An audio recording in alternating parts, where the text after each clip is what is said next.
Amanhã é domingo, aliás, amanhã é sábado e o Exame Nacional do Ensino Médio vai reunir mais de 5.700.000 estudantes que buscam uma vaga na universidade. Para que tudo corra em ordem, a edição deste ano do Enem deve mobilizar mais de 566 mil pessoas no trabalho de logística para distribuir os 10 mil malotes com as provas. Os testes foram lacrados pelo Instituto Nacional de Estudos e Pesquisas, o INEP. O investimento para esse lacre eletrônico foi de R$3 milhões. A avaliação é realizada em 615 municípios brasileiros, distribuindo provas em mais de 15 mil salas. Para reforçar o esquema de segurança, o Ministério da Educação vai ter o apoio de quase 20 mil agentes de escolta das Secretarias de Segurança Pública dos estados. E para esses milhões de alunos que vão realizar as provas, é bom lembrar que as regras da nova ortografia, da nova gramática, não tem perdão mais, hein? Vai ser descontado ponto. Veja então como se preparar. A partir do dia 1º de janeiro de 2013, as novas regras ortográficas serão obrigatórias para a gramática brasileira. Dentre elas estão 3 mil verbetes e 3 letras entram para o alfabeto, que são elas, K, W e Y. Para Gaioski, professor de letras, essa mudança trouxe muitos benefícios e, historicamente, era necessária essa adaptação gramatical. O acordo entre os países, na verdade, deu 2,1% de mudanças. Em Portugal foi 1,6% e aqui 0,5%. O que significa isso? Portugal restringiu um pouquinho mais as mudanças ortográficas. Por exemplo, o PH, o P antes de uma outra consoante, eles não tinham retirado, agora que eles vão retirar. Nós dizemos já faz muito tempo ótimo, eles diziam até agora óptimo. Né? Nós dizíamos caráter e eles diziam caracter. Então isso vai ser mudado lá. No Brasil, eu acho que há algumas modificações boas que aconteceram, por exemplo, todas as paroxítonas, né, que tem um ditongo junto, por exemplo, ideia, heróico, tudo. Essas E e O aberto foram excluídos os acentos e excluíram os tremas. Isso é muito bom. A preparação para essa mudança afetará principalmente os jovens que irão fazer a prova do Enem e prestar vestibular. É necessário redobrar a atenção para as regras que serão cobradas nestas provas. Penso que a maior dificuldade esteja em aplicar essas regras, essas mudanças, dado que o material impresso de muitos livros ainda se encontra com a ortografia antiga. E é muito importante para quem passa a grafar, de acordo com as novas regras, que tenha essa imagem visual.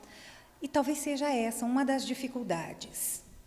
Nas provas que vai acontecer, vestibular, Enem, você acha que os jovens serão prejudicados? O jovem deve aplicar as regras já nos próximos vestibulares, sobretudo no Enem. É uma demonstração de que ele está inteirado das normas padrão da língua.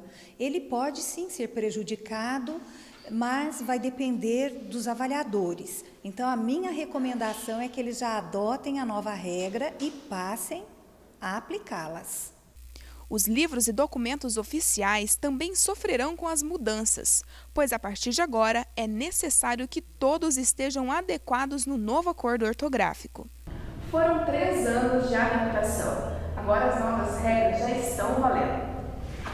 E aí, vocês já estão acostumados com as novas mudanças na ortografia? Sim. Eu acho que foram bastante anos, né? Os professores estão trabalhando com a gente, então está se adaptando bem. Como é ensinado, professor, na sala de aula essas mudanças, novas regras da ortografia? Na verdade, até o ano passado a gente mostrava o quê? A forma que era e a forma que viria a ser. A partir desse ano a gente fez logo no começo uma adaptação, como se fosse uma espécie de guia, né? Mostrando para eles totalmente as diferenças que tem, as novas regras e tudo mais, as mudanças. Foi feito mais ou menos com esse processo. Você sente que os alunos têm bastante dificuldade com essas novas regras? Na parte que a gente fala de hífen, nem tanto, mas assim, na parte de acentuação, ainda algumas palavrinhas que são mais conhecidas, né, como ideia, heróica, eles ainda tendem a manter o acento. Então é pouco ainda, sofre um pouquinho nesse aspecto. Nesse processo, professor, hoje a gente sabe que a internet já virou uma rotina, chegar em casa, entrar na internet e tem uma forma diferente de escrever na internet. Prejudica? A princípio prejudicaria sim, só que a gente em sala de aula tenta mostrar para eles, né?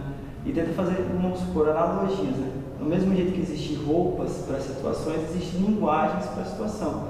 Aquela linguagem da internet ela é aceitável na internet, em sala de bate-papo, por aí vai. Numa prova, num sistema de vestibular, aí não. Então a gente já tenta mostrar isso para eles. E durante as produções a gente vai pontuando e mostrando para eles, ó, isso aqui é uma linguagem mais oral, mais da internet, então evita esses processos. E é bem aceito por eles, professor? Alguns reclamam, né? Porque eles são muito acostumados, porque a internet hoje, né, basicamente ela cerceia a vida de muita gente, né? Então eles reclamam um pouco, mas eles conseguem entender que para um vestibular é um pouco diferente. Vocês acham que atrapalha a linguagem de vocês na internet, no dia a dia, principalmente nas redes sociais? Em alguns pontos atrapalha em relação a que nas redes sociais a gente acostuma muito, né, a escrever com menos caracteres, escrever errado para facilitar a digitação e tal. E conforme você vai criando costume, você querendo ou não acaba passando pro dia a dia da escola, assim, né? Eu já acho que não. Eu acho que do mesmo jeito que a gente aprende a abreviar as palavras na internet, é a mesma forma de aprender uma língua estrangeira, por exemplo. Que você fala em determinado lugar, mas na sua vida você não influencia. Você não escreve assim na escola como escreve na internet.